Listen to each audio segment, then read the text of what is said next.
कल्पतरो गलितं फलं शुकमुखाद् मृतद्रवशैयुतं पिबत भागवत रसमालयं मुहुरभो रसिका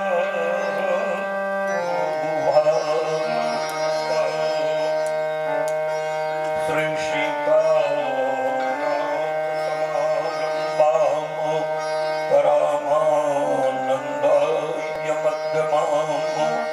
अस्मदाचार्य पर्यन्तां वन्दे श्री गुरु परम्परां नित्यं स्मरामि तिलकाङ्कित भव्यभालं स्वर्णाक्षमी रसपञ्चरकस्य बीजं श्रीराम नाम रटन्त अविराम रामं श्रीराम दर्शन गुरुं प्रेमावतारं सरस्वती महामाता वीणा पुस्तकधारिणीं अहं शरणं मामनोमि विद्यादानं देहि मे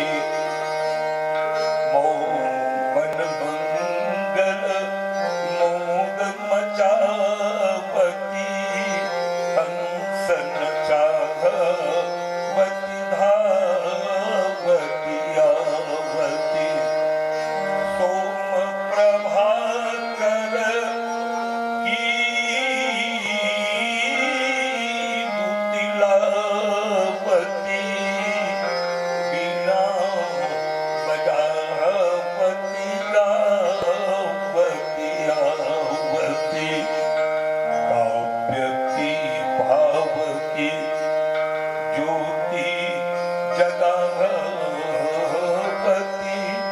छंदन की छवि छावती आवती ओम पूर्णमदः पूर्णमिदं पूर्णात् पूर्णमुदच्यते पूर्णस्य पूर्णमादाय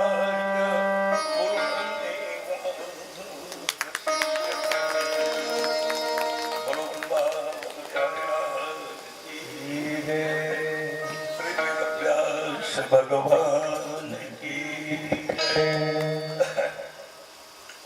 श्रीमद् भागवत महापुराण की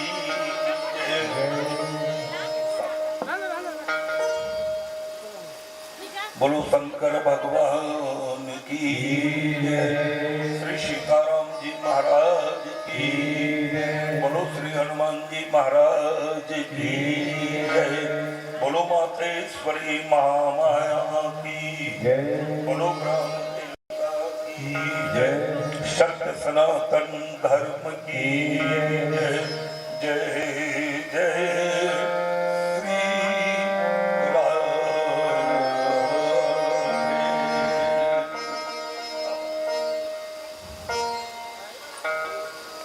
अनंत कोटि ब्रह्मांड नायक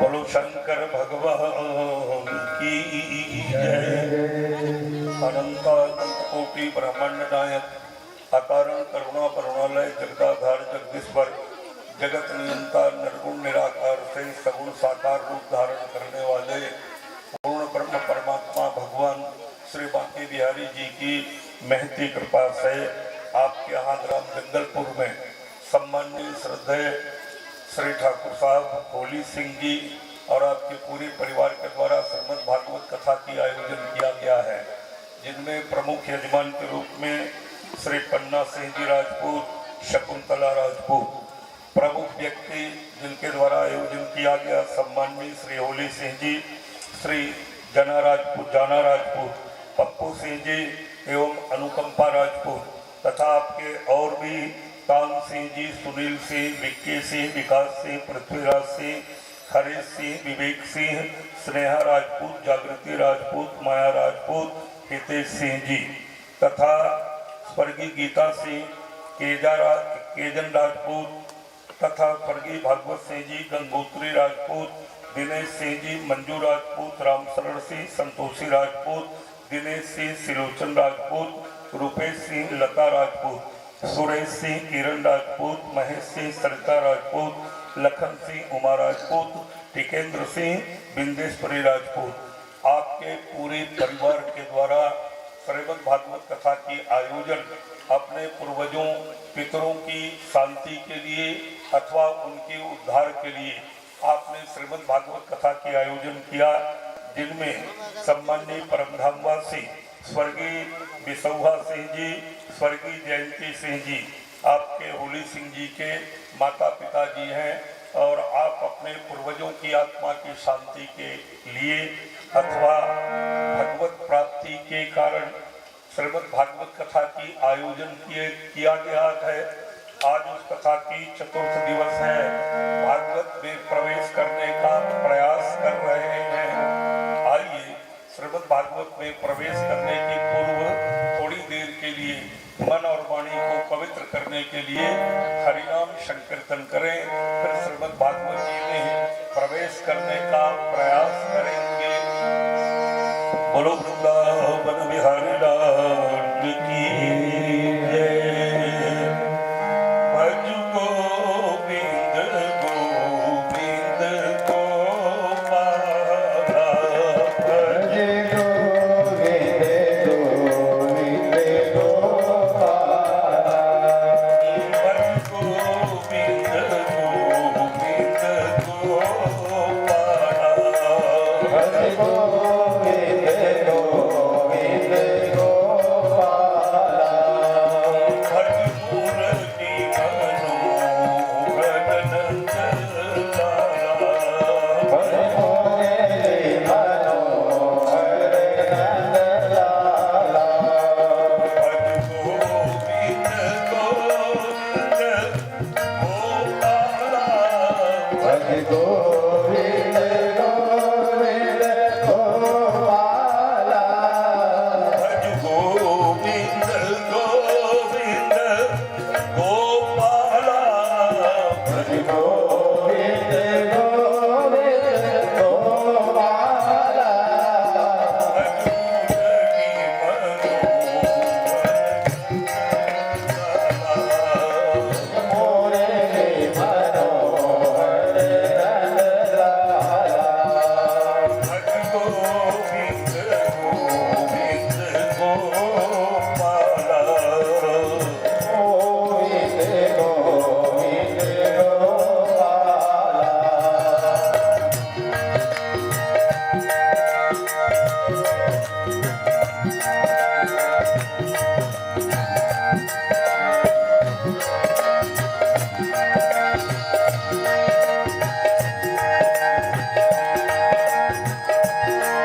मनोहर नंद लाला भज मोरे मनोहर नंद लाला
जनमानस निवासाय श्री राम चंद्राय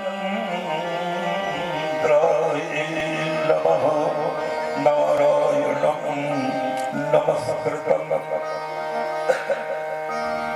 नरं चैव नरोत्तमं देवी सरस्वती व्यासं ततो जयमुदीरये। श्रीमद् भागवत जी की कथा भगवान की महती कृपा से भाग्य से ही प्राप्त होता है। सुनने को, आयोजन करने को, उस पंडाल में जाकर बैठने का अवसर एक ईश्वर की कृपा के बिना संभव नहीं हो सकता। भागवत भाग्य से ही प्राप्त होता है। अभागे व्यक्तियों की बस की बात नहीं होती। हम प्रतिदिन चर्चा करते हैं श्रीमद् भागवत जी की कथा, 4 लोगों ने कही और ये चारों फल हैं, अर्थ धर्म काम और मोक्ष। जिंदगी में कभी भागवत कथा की आयोजन करके देखें, कभी जीवन में न तो अर्थ की कमी होगी, न सांसारिक सुख की कमी होगी, और न ही प्यारे यश का कमी होगा, और न ही अंतिम क्षण में भगवत धाम न मिले, ऐसा भी नहीं होगी। इसलिए जिंदगी जब तक रहे या जीवन मिल जाए, देह मिल जाए मानव का तन, तो दुनिया भर के लिए तो हम सब कुछ करते हैं, अपने लिए भी कुछ करना चाहिए। ये जो करते हैं ना दान पुण्य कथा कीर्तन, ये अपनी कमाई है जो परलोक के लिए। 2-4 दिन की यात्रा में आप हम जब जाते हैं तो पूरी व्यवस्था के साथ जाते हैं। प्रयाग जाना हो, बनारस जाना हो, कहीं भी जाए तो पूरी व्यवस्था करते हैं, भैया 8 दिन रहना है, खाना खर्चा पैसा ये सब चीज रहे। और परलोक की यात्रा के लिए कोई व्यवस्था नहीं करते, कुछ रहे कि मत रहे, कल्पना करो। इसलिए परम धाम की भी व्यवस्था करनी चाहिए। कुछ लोग इस संसार को ही सत्य मानते हैं, आगे कुछ नहीं है ऐसा लगता है। कुछ लोग कहते हैं ऊपर ही सब कुछ है, नीचे बेकार है, लेकिन ऐसा नहीं है। लोक परलोक दोनों को संवारने के लिए अच्छे काम, अच्छे आचरण करना चाहिए। मनुष्य का देह बार बार मिल जाए ये संभव नहीं है, और ये देह का उपयोग तो तब सही है कि जब हरिनाम संकीर्तन करें, हरि कथा श्रवण करें, अथवा नहीं तो इस देह से रद्दी देह शायद संसार में और किसी का नहीं होगा। किसी भी योनि का शरीर इतना खराब नहीं है जितना मानव तन खराब है। इसमें से जितने निकलने वाली गंदगी है, कल्पना करके देखिए, क्या यह देह की सार्थकता है? कदाचित नहीं। इसलिए देह को यदि सार्थक करना हो तो भगवान की भजन करें, कीर्तन करें, कथा श्रवण करें, और कथा के जीवन में आयोजन भी करें। कथा जिंदगी की व्यथा को मिटाती है। रामचरितमानस कहती है, सती सतोच जानी वृष के कही कथा तुम दर सुख हेतु। सती सतोच जानी वृष के कही कथा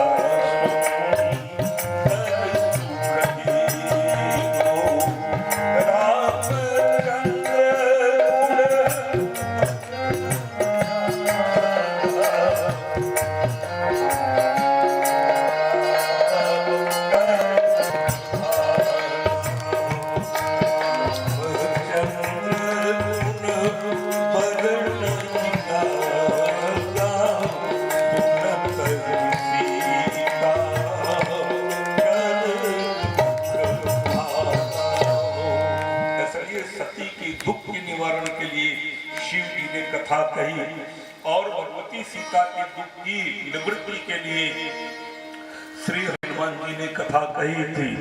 ये जीवन की व्यथा को मिटाती है प्यारे, इसलिए कथा जरूर सुनना चाहिए।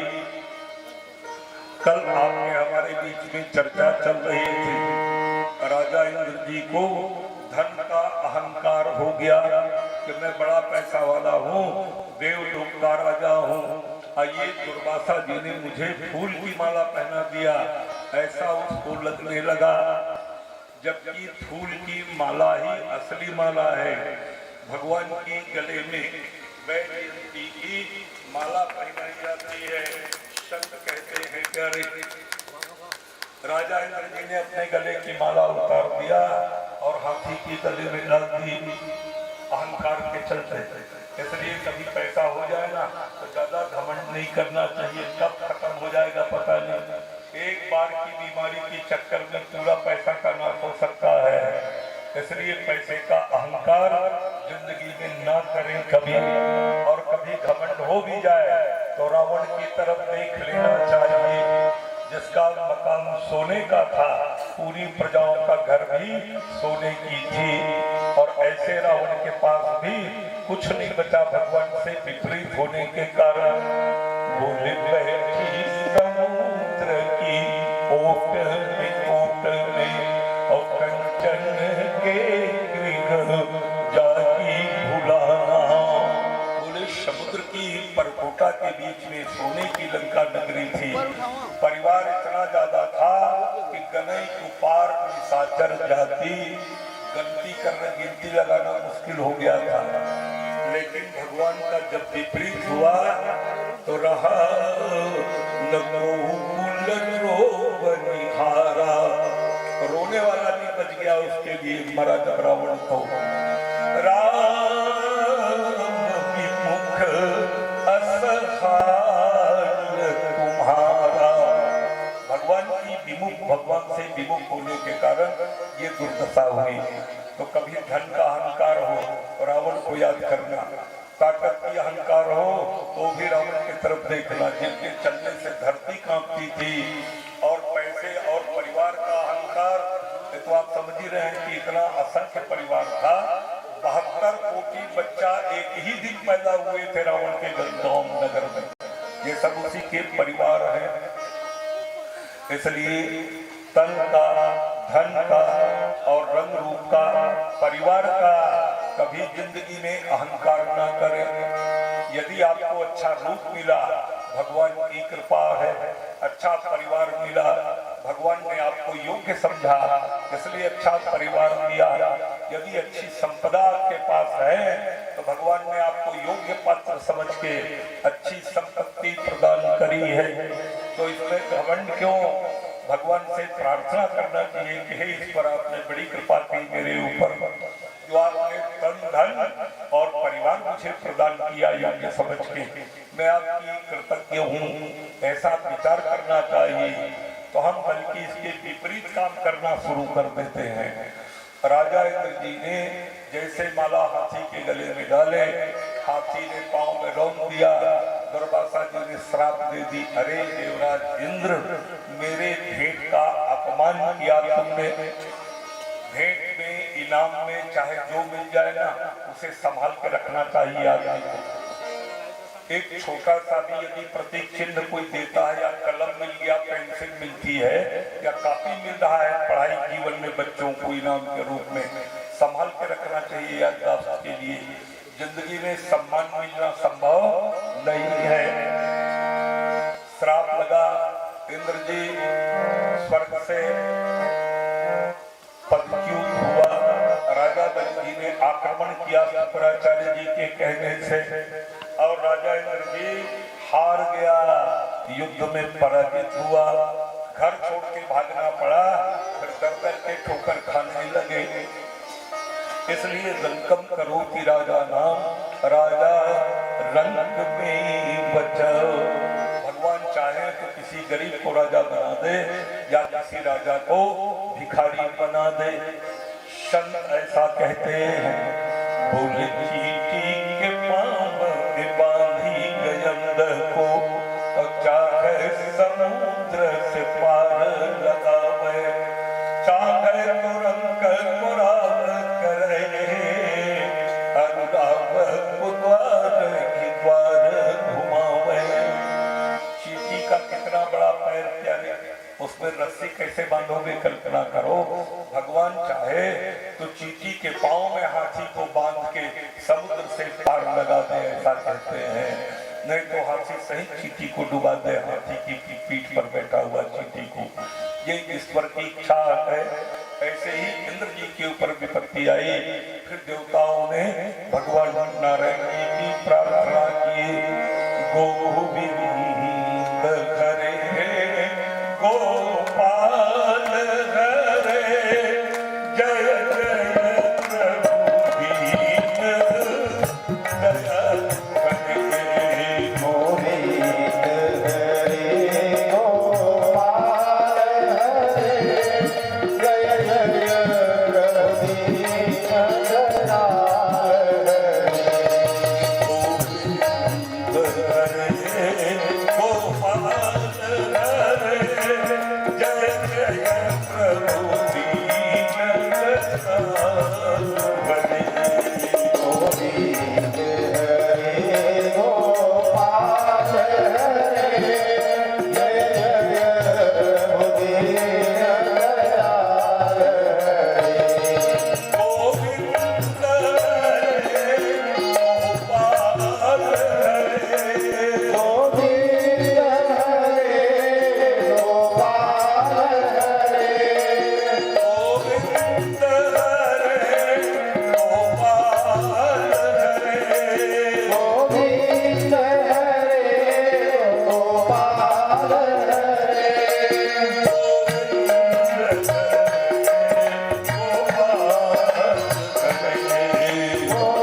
भी नाम ले वो सुनते रहते हैं, क्योंकि सर्वव्यापी है।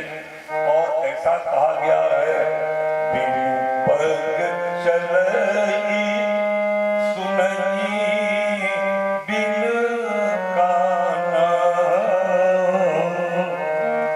कर बिन कर मकरई विधि नाना।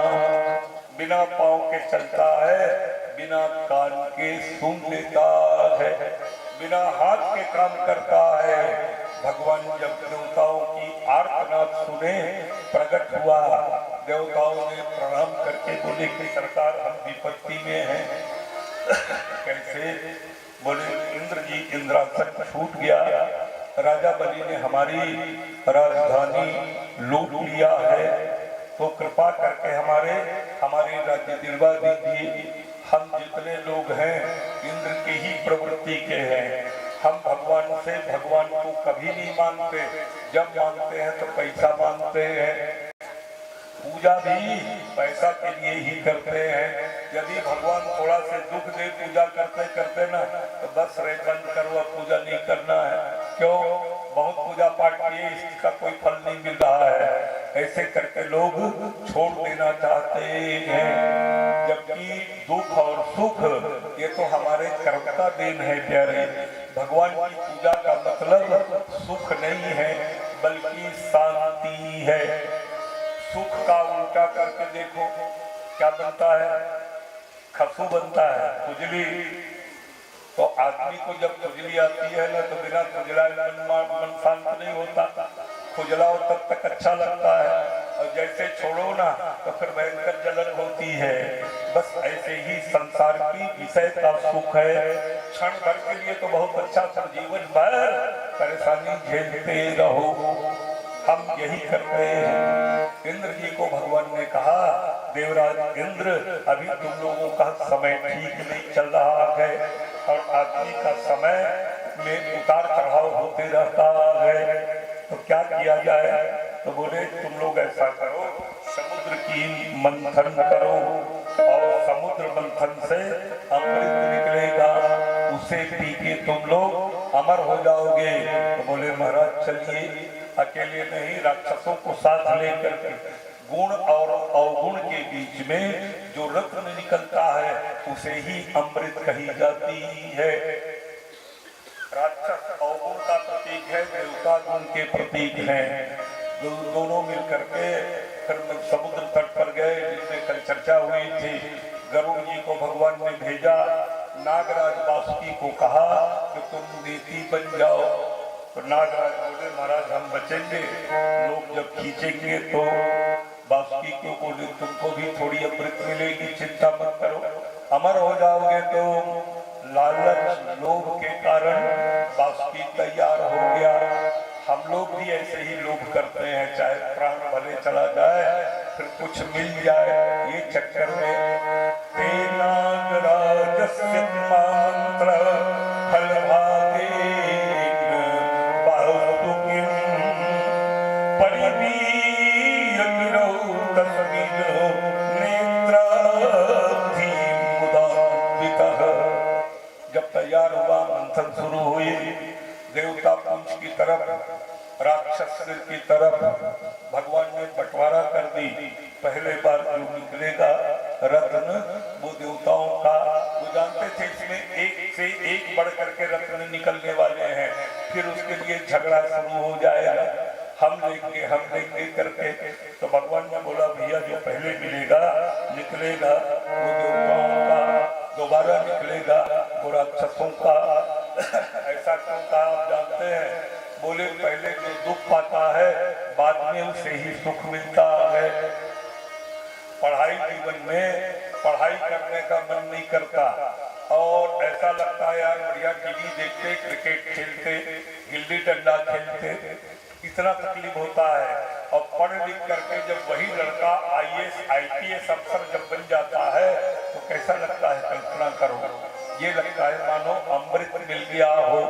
या तदग्रे विस्मेवम परिणामे अमृतोपमम। जिनकी अग्रभाग में विष जैसे कष्ट हो, जहर जैसे दुख मिले, इसको किसान अच्छा ढंग से समझ सकता है। किसान लोग समझते हैं किसानी करो तो रात को भी खेत जाना पड़ता है, अंधेले में कांटा गड़ जाए, सर्प दंश कर दे, बिच्छू डंक मार दे, फिर भी आदमी काम करता है। ऐसा लगता है यार कभी जीवन में काम नहीं करते तो अच्छा रहता। किसानी फालतू चीज, बहुत तकलीफ। और जब फसल घर में आता है तब कैसे लगता है, कल्पना करके देखो। गली गली पूछते रहते हैं, तोर में जागेगा, तोर में जागेगा। मानो हमारे यहाँ लबाला इस तरह से यदग्रे विस्मीवम परिणामे अमृतोपमम, भगवत गीता कहती है जिसके अग्रभाग में विष जैसे कष्ट मिले और अंतिम परिणाम उसका अमृत तुल्य हो। मंथन जब शुरू हुई तो नागराज की मुंह से जहर निकला और समुद्र की सारी गंदगी मिलकर के हलाहल विष के रूप में प्रकट हो गए। मध्यमाना तथा सिंधुर देवा सुरयूथ पई, यदा धान जायेत निर्ममंथा जितम स्वयं। अमृत तो नहीं निकला, जहर निकल गया।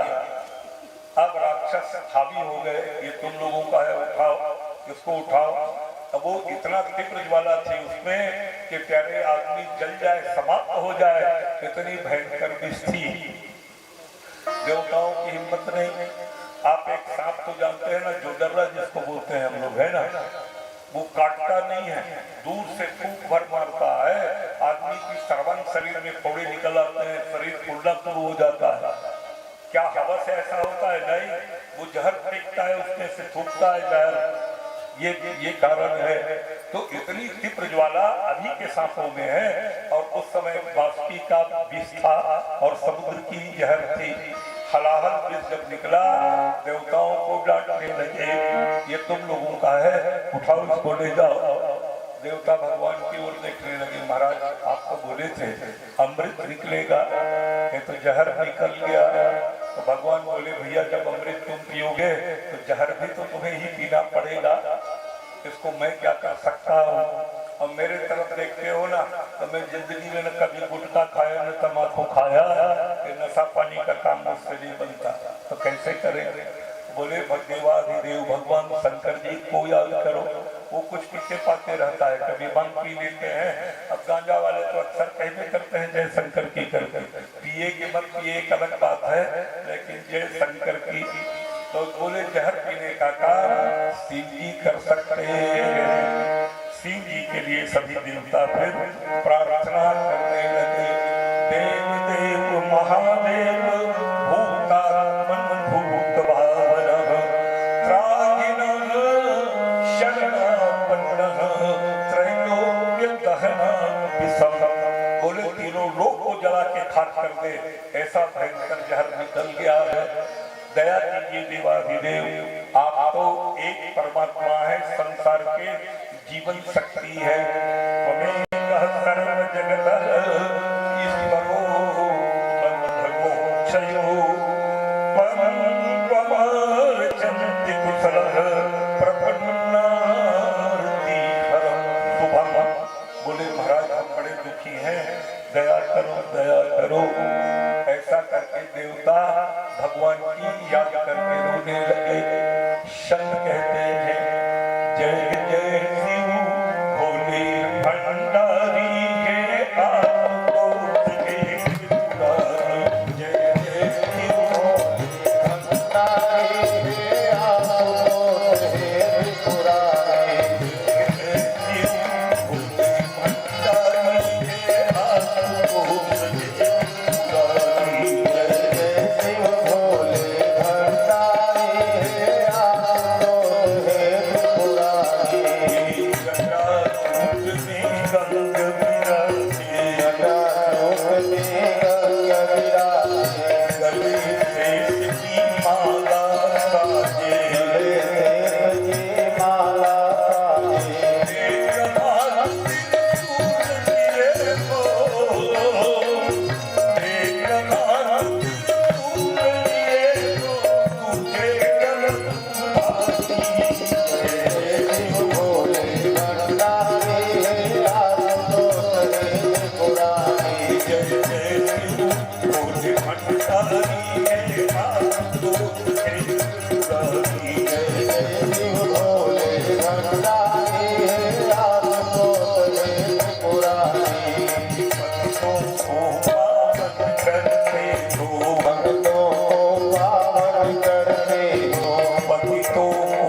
मन जाए याद मोह है सभी देवता वैदिक मंत्रों से साहित्यिक शब्दों से भगवान शिव जी का प्रार्थना किया।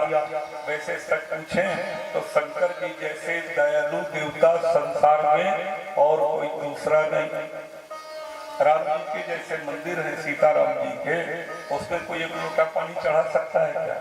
राधा कृष्ण की मंदिर में, दुर्गा मंदिर में नहीं ना। शंकर मंदिर एक ऐसा मंदिर होता है, एक आदमी बढ़िया कुंड लगाया, अभिषेक किया, भगवान को सजा के तैयार किया और दूसरा आदमी आके फिर पानी डाल दिया उसमें। शिव जी कभी ऐसा नहीं कहता रे नालायक कहीं का बढ़िया चंदन नंदन लगा था बिगाड़ के नाश कर दिए, तो ऐसा कहता है क्या?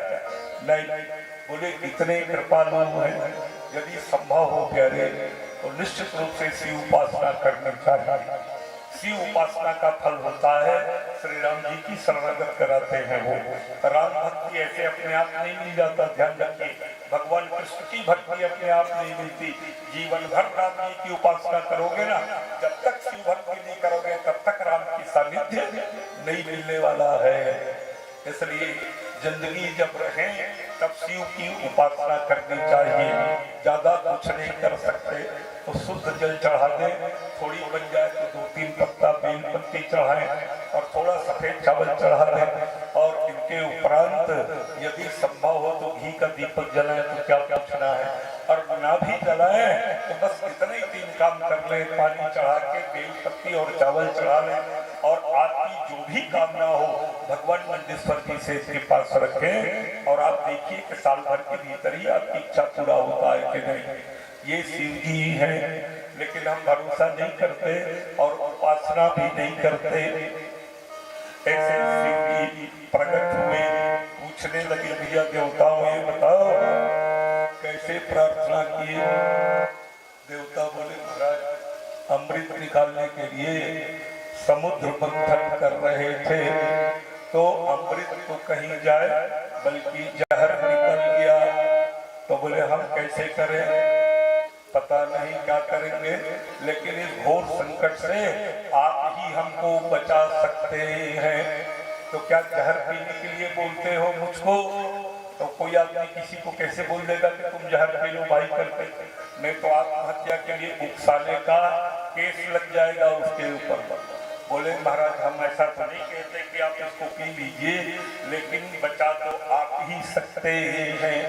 शिव जी ने पूछा कि मैं महादेव हूँ, देवों में सबसे बड़ा देव। यदि तो घर का बड़ा होता है, समाज का बड़ा होता है, परिवार का बड़ा होता है, उसे अमृत नहीं मिलता बल्कि जहर ही मिलता है।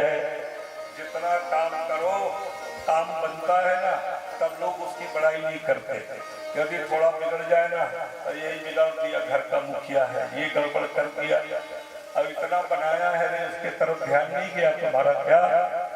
तो ये संसार है, बड़े होने के नाते विस्पान करना पड़ता है। कल्पना करो अभी जैसे समाज का देश का बड़ा आदमी मोदी जी हैं, लोग कितना गाली देते हैं, क्या क्या बोलते रहते हैं उनको, और फिर भी जहर जैसे समझ के उसे पान कर रहे हैं। शिव स्वरूप है सब जो एक तरह की प्यारे।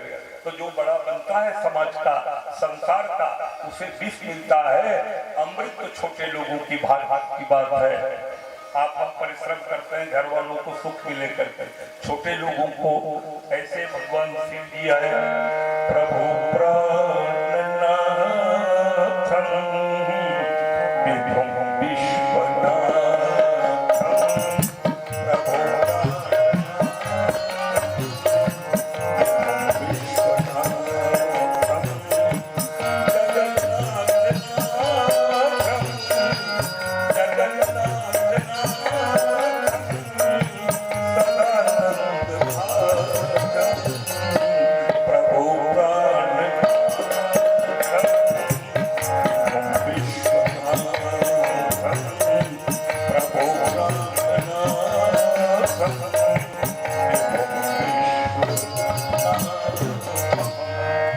शंकराचार्य जी के द्वारा रचित स्तुति है। आपने कहा सबके प्राण है। विश्वनाथ कहते हैं भगवान को सारा संसार का मालिक, और मालिक के रहते कुछ काम बिगड़ जाए घर की, ऐसा तो होगा ही नहीं। भगवान शिव जी ने सोचा बड़े हैं भैया, इसलिए जहर हम पिएंगे और अमृत ये पिएंगे। ततः करतली कृत्वा व्यापी हलाहलम विषम अभक्षन महादेव कृपया भूत भावना। जो खाने के लायक चीज नहीं है उसे भगवान ने हाथ में ले लिया, और जब खाने लगे अभक्षन महादेव, जो भक्षण करने के लायक नहीं है उसे महादेव ने ही भक्षण करना शुरू किया। भगवती पार्वती जी कहने लगी महाराज नहीं नहीं नहीं, ये भांग नहीं है जी, धतूरा नहीं है, ये जहर है। जहर चाहे साधु को पिलाओ मरेगा ही, चांडाल को भी पिलाओ मरेगा। अमृत चाहे बेईमान को पिलाओ अमर करेगा, चाहे साधु को पिलाओ अमर ही करेगा। भलो भला ये पैर लहरी लहरी चाहिए नीच, सुधा सराय अमरता गरल सराय नीचो। तो बोले इस तरह से आप ऐसा मत कीजिए। भगवान शिव जी ने कहा पार्वती परोपकार करना चाहिए। इस संसार में परोपकार के बराबर कोई धर्म नहीं, कोई पुण्य नहीं होता। गिरजा बोली परोपकार उतना ही करना चाहिए महाराज जिसमें अपनी अपकार न हो जाए। और परोपकार करत अपने के सब लोग बर्बाद कर डर में का परोपकार है। इसलिए कि आप यदि दूसरे की हित करते करते अपने प्राण दे देंगे तो मेरा क्या होगा, कल्पना करो आप। मैं तो गई ना। तो भगवान शिव जी बोले कि देवी ये हलाहल विष मेरा कुछ बिगाड़ नहीं सकता। क्यों? मैं अमृत पी चुका हूँ पहले से ही। पार्वती पूछी अभी अमृत तो निकला नहीं है, देवता मेहनत कर रहे हैं, आप कहाँ से अमृत पिए? तब पार्वती जी को शिव जी ने कहा ये अमृत पीने वाले मर जाएंगे, लेकिन मैंने जो अमृत पान किया है उससे काल और ये हलाहल विष और प्रलयानंद की अग्नि भी मेरा बाल बांका नहीं कर सकता, कुछ बिगाड़ नहीं सकता। इसलिए तो डोमी सांप भी गले में उसका कुछ कर नहीं पा रहा है। कल्पना करो नागराज जिसके गले पर हो और आपको हम यदि थोड़ा से छू भर में जय सिया राम, और नागराज एक नहीं हजारों की संख्या में शिव जी के साथ रहते हैं, लेकिन कुछ फर्क पड़ता है क्या उसको? करालम महाकाल कालम कृपालम कहते हैं, ये कालों के भी महाकाल हैं। बोले हमने अमृत पान किया है। कौन सा अमृत? बोले श्री राम नाम अमृत मंत्र बीजम संजीवनी चेन मनसी प्रविष्टा हलाहलंबा प्रलयानलंबा मृत्यु मुखम वा विसतां कुतोभी। मैंने राम नाम अमृत पान किया है, पार्वती कहा, इसलिए मेरा कुछ बिगाड़ नहीं सकेंगे। मैंने एक दिन कहा था शुरुआत में, हम लोग भी अमृत पीते हैं लेकिन मर जाते हैं। कौन सा? पंचामृत, 5 प्रकार के दूध दही घी मधु और शक्कर। ये रोज बनता है कि नहीं बनता है? पूजा होती है ना, क्या बोलते हैं इसको? पंचामृत। 5 प्रकार के अमृत है इसमें, लेकिन मरते हैं। गुरु की चरण धो के पीते हैं, उसे चरणामृत कहते हैं, फिर भी मरते हैं। देवता अमृत पिए हैं, फिर भी एक दिन ये मर जाएंगे प्यारे। लेकिन राम नाम अमृत, कथामृत पान करने वाला व्यक्ति सदैव के लिए अमर हो जाता है। काठभुसुंडी जी ने अपनी बात कही, यह जगत मोही सुन मुख देता,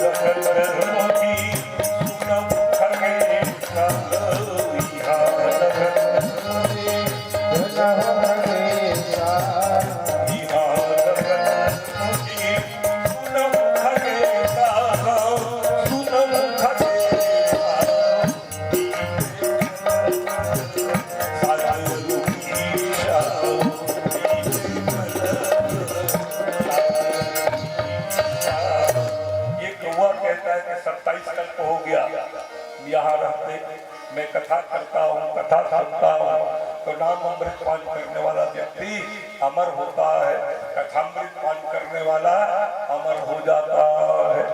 यदि थोड़ा बहुत नशा होना तो तुलसी पत्ता में राम नाम लिख लेना और उसी को धो के मुझे पिला देना, पार्वती कहा। भगवान शंकर जी ने रा ऐसा कह के मुंह खोल दिया, जहर को भीतर में डाल दिए। फिर बाद में सोचने लगा कि मेरे राम जी भीतर निवास करते हैं, भगवान मेरे हृदय में है, जहर जाएगा तो मेरे मालिक को बड़ी तकलीफ होगी, इसलिए कैसा करें, कितना प्रेम कल्पना करो प्यारे।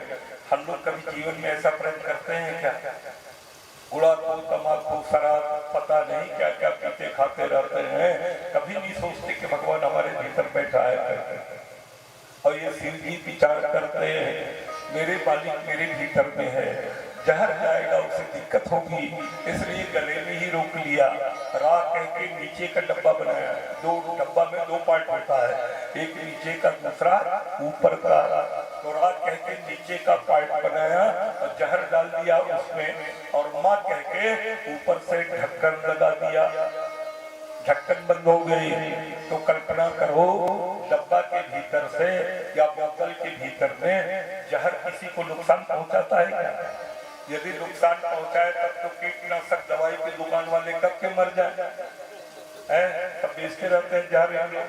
तो ये डब्बा के भीतर बंद है इसलिए कोई नुकसान नहीं करता, लेकिन इतना हलाहल विष थी, इतनी ज्वाला थी इसमें, डब्बे के भीतर से भी अपना प्रभाव दिखा दिया उसने। और ऐसा प्रभाव दिखाया भगवान शंकर जी कपूर जैसे गोरे रंग के हैं, लेकिन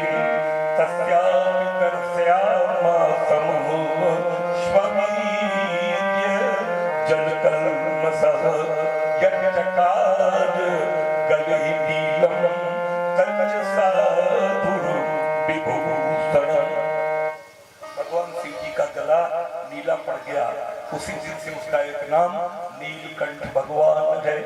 दशहरा के दिन नीलकंठ का दर्शन किया जाता है और उस दिन वो दिखते नहीं है, पता नहीं कहाँ चल देते हैं, क्यों ऐसा, बड़ा मुश्किल से मिलता है खोजते खोजते। तो कुछ लोगों ने कहा भैया दशहरा में नीलकंठ का दर्शन क्यों? इसलिए कि नीलकंठ वालों शिव जी और शिव के हृदय में श्री राम है, तो हम राम जी का दर्शन कर रहे हैं, ऐसा मानते हैं। कुछ लोगों ने कहा ये तो कीड़ा खाता है यार, नीलकंठ जो है, क्यों इसके चक्कर में हो? तब संत बोले नीलकंठ के कंठ में सदा विराजे राम, करनी में कैसे लगे और हमें दर्शन की काम। ये चाहे अपने कर्म में क्या करता है ये जाने, हमारे तो राम का दर्शन हुआ है। ऐसे भगवान शंकर जी नीलकंठ के नाम से जाने जाने लगे। वहां से फिर भगवान शंकर जी निकले और देवताओं ने पुनः मंथन जब शुरू की, तब उस समय दूसरे रथ के रूप में तथा उच्चैः श्रवणानाम हयो भूचंद्र पांडुरः तस्मिन् बलिं स्पृहाम चक्रेह नरेंद्र ईश्वर दीक्षया। उच्चैः श्रवणानाम के एक घोड़ा निकला, राजा बलि का है, भैया इसको दे दो, कहा अच्छा बड़े वाले घोड़ा था। देवता सोचने लगे कैसे ये हमारे पा रहे थे, कर पा रहे, समझ में नहीं आवा था, लाए तो हमला लाए, चलो कि कमरे भी हम के पहली धसाई जहर के चक्कर में, अब घोड़ा निकले बढ़िया संत हमला दे छोड़ के राक्षस में देते, पता नहीं काका कह रहे। भगवान सोचने लगे अविश्वास के कारण ही तुम्हें दिक्कत होती है तुम देवताओं को, अरे धीरज रखो, इससे बढ़िया चीज मिलेगा तुमको। फिर दोबारा मंथन हुई, तथा राम को नाम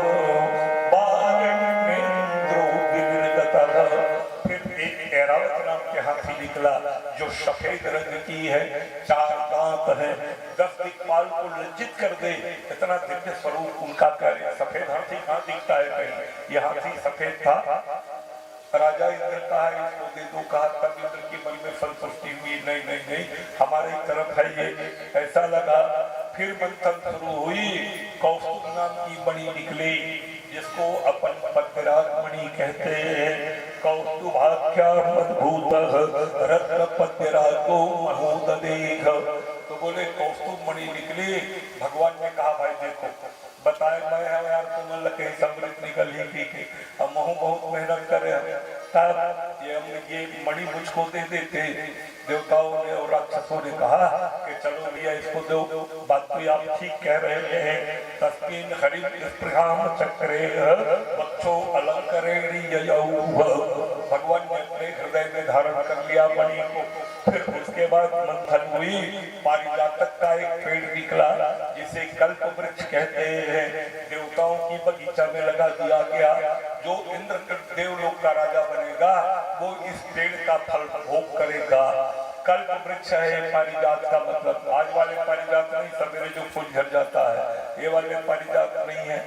ये पारिजात मानो कल्प वृक्ष। उसके नीचे बैठ के जो मन में विचार करो सब पूरा होता है। तो ऐसा पेड़ चाहिए आपको कि नहीं चाहिए? हमको चाहिए कि नहीं चाहिए? अब वहाँ खाना पीना बनाना भी नहीं पड़ता, अपने आप बने बनाए खीर पूरी सब निकल जाता है। रसगुल्ला रसमलाई जो चाहो सब मिलेगा। केवल मन में कल्पना करो। ऐसा पेड़ चाहिए कि नहीं चाहिए? महंगाई बढ़ रही है तो तेल की खर्चा कैसे बच जाएंगे? बोले ऐसा पेड़ कहाँ है? राम नाम कलि कल्प तरु कलि कल्याण निवास। नाम संकीर्तन ही कल्प वृक्ष है। यदि जीवन में सुख पाना चाहता है व्यक्ति तो नाम संकीर्तन करते रहना चाहिए। तुलसी जी ने कहा मेरी तरफ देखो, बच्चे मेरे साथ खेलते नहीं थे। ये लड़का सुबह करके दरवाजा बंद कर देती थी माताएं। और जब मैं नाम वृक्ष के नीचे बैठा तब आज जन जन की मनमानस में मानस विराजमान हो गया। तुलसी तुलसी होने लगे। इसलिए नाम कल्पतरू के नजदीक आप हमको जाना चाहिए। फिर इसके बाद मंथन शुरू हुई। रंभा नाम की एक अप्सरा निकली। देवराज इंद्र को दिया। बारुणी नाम की एक कन्या निकली लड़की जिसे राजा बलि जी को दिया। उसे एक तरह की ऐसा भी कहा जा सकता है मतवाला होने वाली बारुणी मत दी। राजा बलि जी को दे दिया। फिर जब मंथन शुरू हुई एक शंख निकला जिसको 5 जन्य शंख कहते हैं। आप लोग सब जानते हैं शंख की महिमा। घर में यदि किसी तरह की बाधा हो तो बिना तांत्रिक के बिना बैगा मुनिया के 90 दिन तक अनवरत शंख बजाइए। सवेरे सवेरे आपको किसी तांत्रिक की जरूरत नहीं पड़ेगी। पूरी आत्मा अपने आप भाग जाती है। ये लक्ष्मी का साक्षात भाई है और इनको बजाने के लिए पंचोपचार पहले पूजन करना चाहिए, तब शंखनाद करनी चाहिए। ये शंख भगवान बोले भैया इसको हमको दे दो यार, हम बजाएंगे पूजा के समय। चलो दे दिया जाए। तो एक निकली काम भेमुदा है जो मनोकामना की पूर्ति करती है कल्प वृक्ष जैसे ही। तो साधुओं ने कहा कि भैया इसको हमको दे देते, हम लोग पूजा पाठ करते रहते हैं, इसलिए दूध की जरूरत, घी की जरूरत, दही की जरूरत पड़ती है, तो एक गाय हमको दे दीजिए। बोले दे दो भाई। गौ माता को साधुओं को दे दिया गया। फिर मंथन शुरू हुई। ततस्तीर भूतल साक्षात् श्री रमा भगवत पदा। रमा जी निकली जिसको लक्ष्मी कहते हैं प्यारे। जैसे चतुर्भुजी स्वरूप में गौरंगा भगवती लक्ष्मी जी निकली पतितपावनी माता जी। तो प्रत्येक व्यक्ति चाहने लगे कि ये इसको हम लेंगे, हम लेंगे। गोविंद मेरो है, गोपाल मेरो है, गोविंद मेरो है, गोपाल मेरो है, गोविंद मेरो है, गोपाल मेरो है, गोविंद मेरो है, गोपाल मेरो है।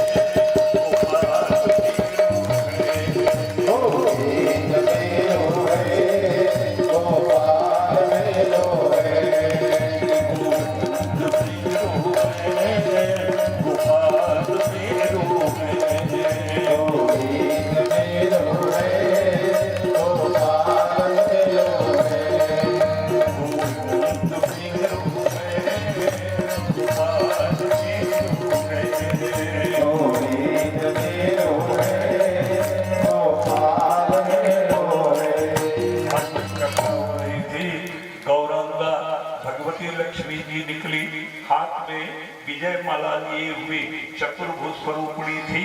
उनकी स्वरूप की क्या वर्णन किया जा सकता है प्यारे लक्ष्मी माता जी की।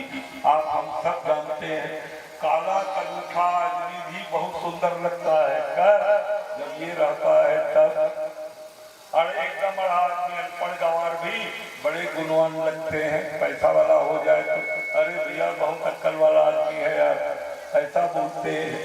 कुलहीन व्यक्ति जो समाज से भी बहिष्कृत हो, यदि पैसे वाले हो ना तो समाज भी उसकी सम्मान करता है। विद्वान की विद्वता तब अच्छा लगता है जब वह पैसा वाला हो, और गरीब आदमी हो ना अच्छा विद्वान भी है तो उसकी इज्जत नहीं होती। कम पैसा जावे जिसे करो में भाई गिरा इसमें ताए महाराज आज तेरे ऐसे हो। अब 15 से 20,000 25,000 50,000 रुपया घंटा लेंगे, भीड़ के ठिकाना नहीं। अरे दादा से पैसा आए, अब भले कहीं बोले कि मत बोले, चल देखे जा रहा। अच्छा विद्वान यदि पैदल आ जाए लोग उसकी इज्जत नहीं करेंगे। यदि हवाई जहाज में आ जाए बेवकूफ आदमी भी विद्वान बन करके तो लोगों की भीड़ उमड़ पड़ती है। उसका कारण है पैसे की गुण। तावत विराजते रूपम तावत शीलम विराजते तावत गुणानारायण चयावल लक्ष्मी प्रसीदति। हे लक्ष्मी मैया आप जहाँ है वही गुणवान है, वही रूपवान है, वही कुलवान है, सब कुछ उसके पास है, ऐसा कहते हैं। जब लक्ष्मी जी निकली तो सब लेने के लिए तैयार हो गए। भगवान सोचने लगे लक्ष्मी एक है, लेने वाले अनेक हैं, कैसे किया जाए। तो भगवान ने कहा भैया ऐसा करो स्वयंवर कर लो, लक्ष्मी जी से पसंद करेगी, डाल देगी उसके गले में माला, कोई दिक्कत नहीं। सब लोग बैठे देवता राक्षस अपने अपने समाज में। भगवती लक्ष्मी जी चारों तरफ देखने लगी। राजा बलि की ओर देखी, देख के बोली राजा तो है अच्छा लेकिन इसका खानदान ठीक नहीं है, राक्षसी कुल के हैं। इंद्र की ओर देखा, देख के बोली तो है देवता जरूर लेकिन बड़े नीच व्यक्ति है, व्यभिचारी है, इसलिए जिस पति का आचरण अच्छा ना हो पत्नी उसके साथ कभी जीवन में सुख का अनुभव नहीं करती। पत्नी चाहती है पति मेरे गरीब भले ही हो लेकिन सदाचरण करने वाला व्यक्ति हो, व्यभिचारी ना हो। रामायण भी कहती है नीच कर धूती,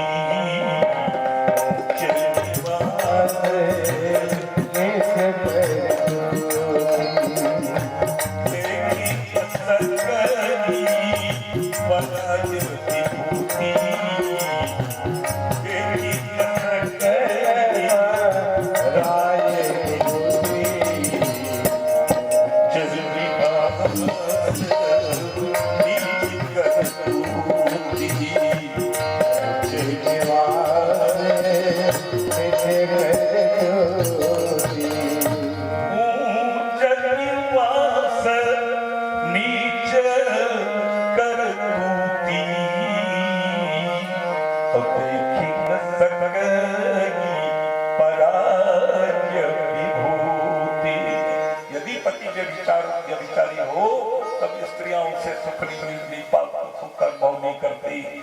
लक्ष्मी बोली बड़े नीच व्यक्ति है, सूर्य को देखा इसके हृदय में ताप ज्यादा है, गर्मी ज्यादा है, इसलिए कई लोग ऐसा होते हैं जैसे बीबी दरवाजे में खड़ी हो गई, मान लो अब रात दिन अंदर थोड़ी न रहेगी, ताला के भीतर में दरवाजा में खड़ा हो गया, हो सकता है उसी समय पति कहीं बाहर से आया और फिर बोलना शुरू करता है क्यों खड़ी थी दरवाजा में, किसको देख रही थी, किससे बात करना चाहती थी, क्या बात है।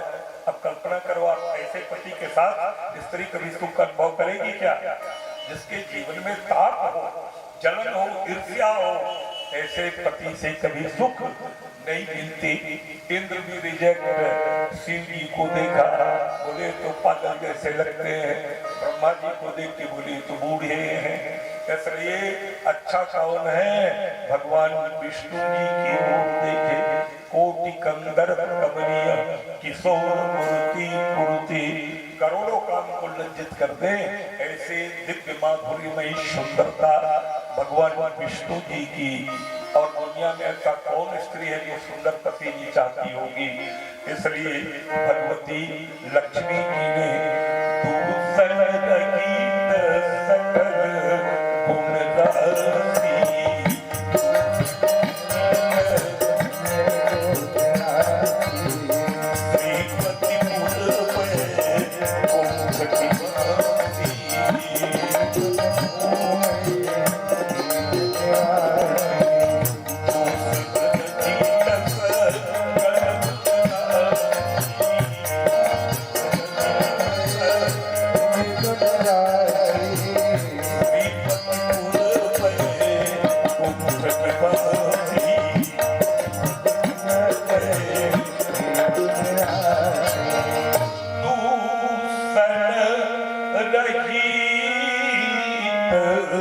सकल गुण राशि, श्रीपति पुर पे कुंभ की वासी,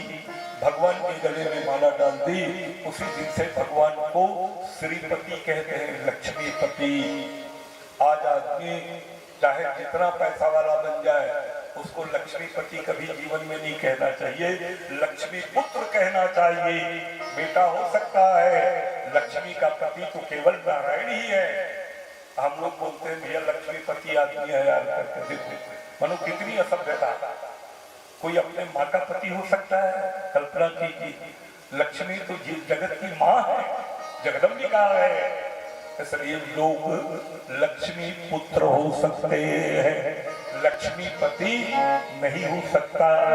फिर मंथन शुरू हुई। इसके बाद तो संत ये कहते हैं, अमृत की कलश लिए हुए धन्वंतरी जी निकले, अमृता पूर्ण कलशम विप्रत कलय सबई भगवत साक्षात विष्णुर अंश संभव।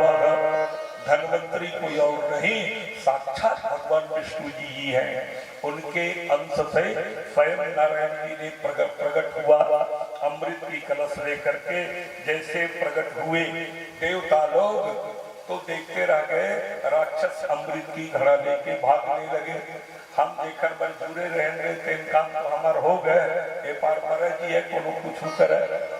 कलश लूटिन भागे लगे। देवता कहते भाई कैसे यार, तुम तो बराबर बराबर बांटो कह रहे, थोड़ा थोड़ा हम दो न भाई। अब चंडाल आदमी मन की आदत रहती है, जब तक काम नहीं हो रहा है ना तो मीठ मीठ बात करते, और जिसे काम सद गए फिर करूँ करूँ जहर उछले लगते समय। बोले हम देने, तुम लोग तो बराबर बांटने की बात करी थी। राक्षस बोले पहले किए थे लेकिन अब नहीं कर पाएंगे, छोड़ो, अरे हमको भी दो, नहीं देंगे। तुम लोगों ने वादा किया था।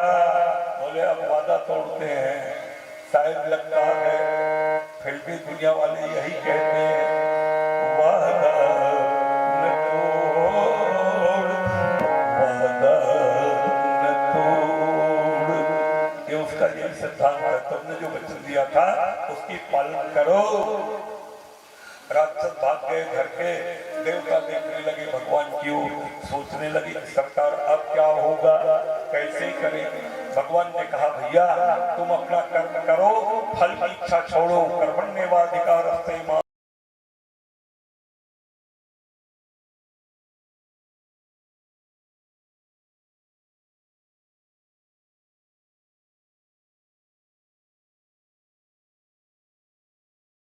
को लेके चारों तरफ घेर के बैठ गए।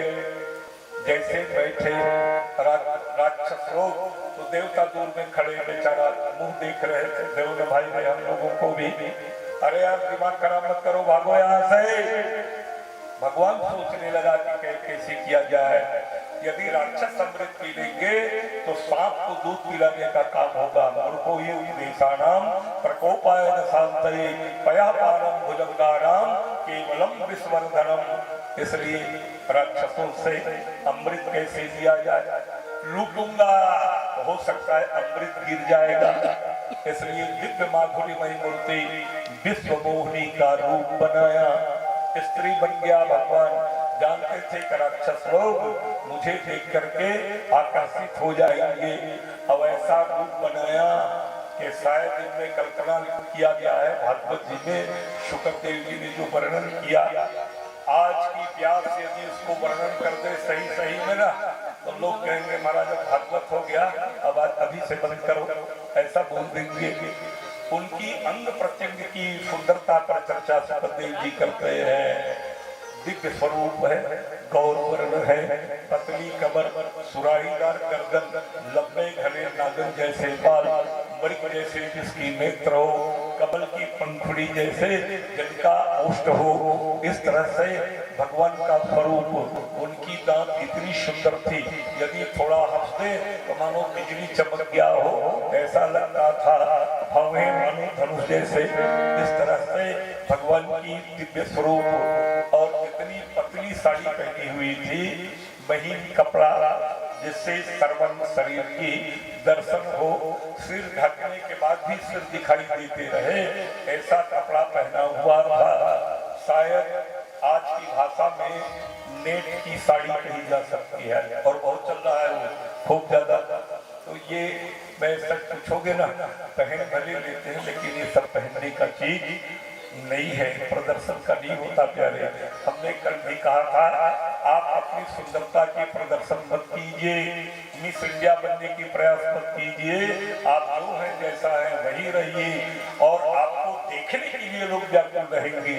यदि गली गली सुंदरता दिखाए तो लोग घृणा करना शुरू कर देते हैं। भगवान विश्व रूप बना करके जब चलना शुरू किया तो संत ये कहते हैं, कंकण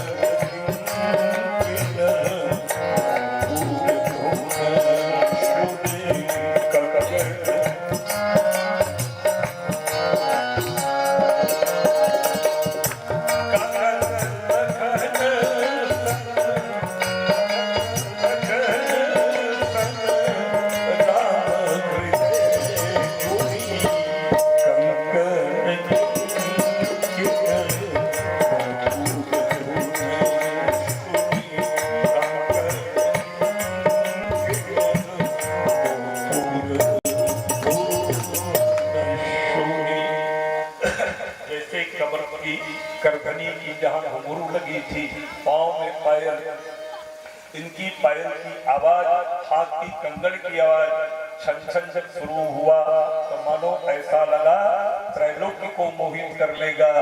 धीरे धीरे चलते चलते भगवान नारायण जी विश्वमोहिनी जी राक्षस और देवता जहाँ थे वही पहुँच गए। राक्षसों ने देखा, इतनी सुंदर स्त्री हमने कभी जीवन में नहीं देखी है। अहो रूप महोधामम अहो अस्यान्वयः, ऐसा स्वरूप, ऐसी सुंदरता, ऐसी जवानी हमने कभी जीवन में नहीं देखी। ऐसा करके टकटकी लगा के देखने लगे। भगवान नारायण सिर ढके हैं, फिर भी बड़े बड़े आंख उनकी, ऐसा लगता था कि मानो ये मूर्छित करने के लिए ही है। भगवान ने तिरछी नजर डाल के मुस्कुराया, और भगवान की मुस्कुराना ही माया का विस्तार करना है।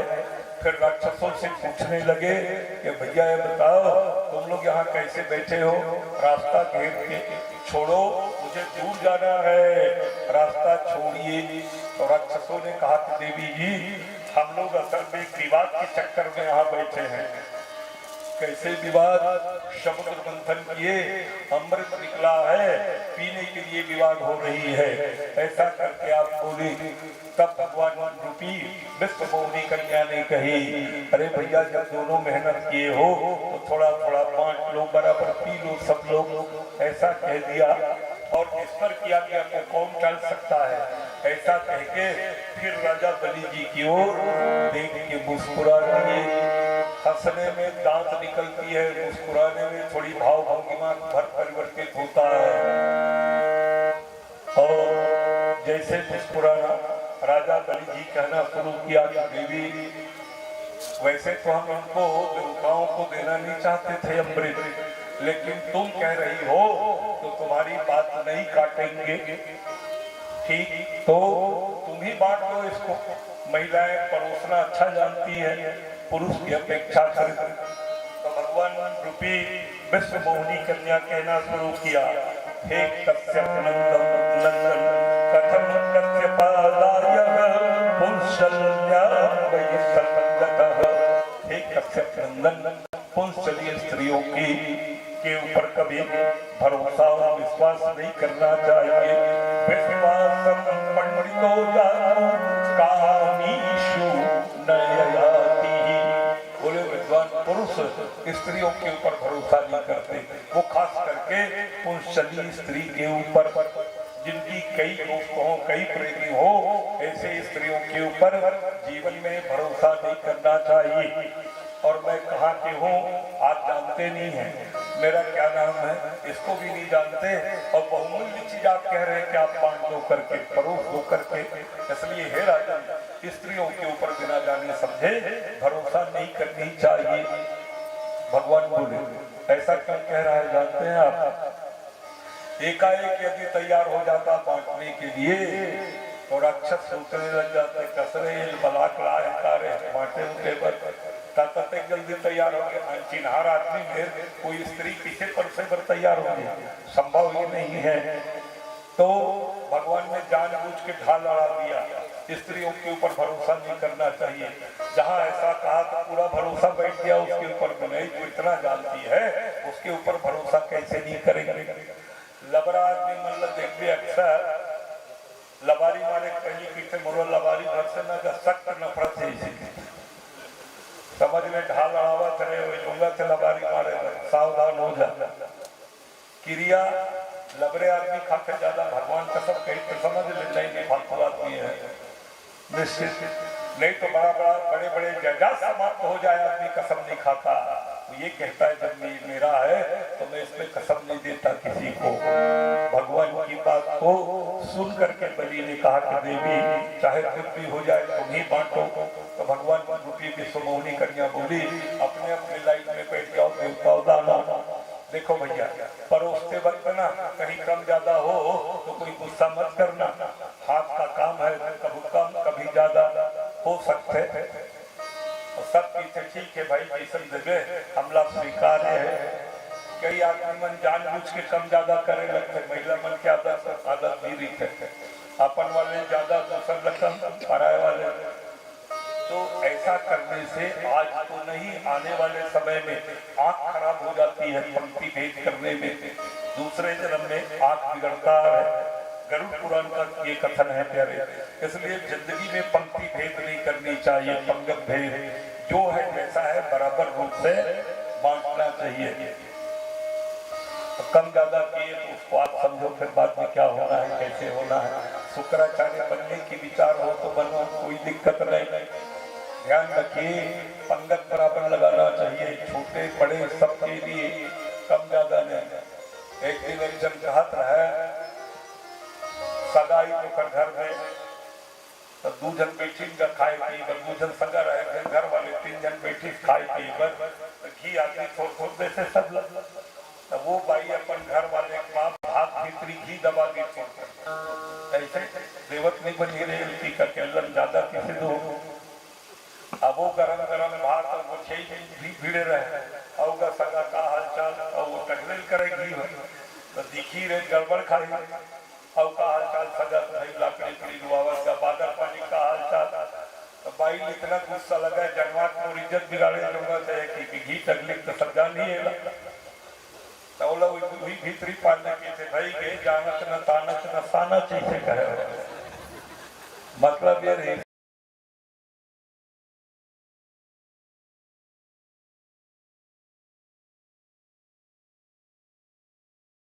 भाग देना चाहिए सबको। और भगवान पहले अपनी माया से एक मुहा कलश को दो खंड वाला कलश बना दिया और उसी के भीतर हाथ डालता, लेकिन एक में शराब निकलती, राक्षसों को शराब पिला दिया। जैसे सूरा चढ़ा फिर सुंदरी के लिए पागल हो गए विश्वमोहिनी को देख कर भगवान शराब पिला के बार बार देख देख के मुस्कुराते थे। शायद नजर लागे राजा तेरे बंगलों में, ऐसा लोग गाया करते थे, पहले गाते थे। ये गीत इसमें बिल्कुल फिट बैठती है, भगवान की नजर उनको लगी। राक्षस जान रहे हैं कि हमको शराब पर पिला दिया गया है, अमृत देवताओं को दिया जा रहा है, फिर भी कुछ नहीं बोल रहे हैं। क्यों? कुछ बोलेंगे तो नाराज हो जाएगी और भाग जाएगी, शादी भी नहीं करेगी। जबकि पता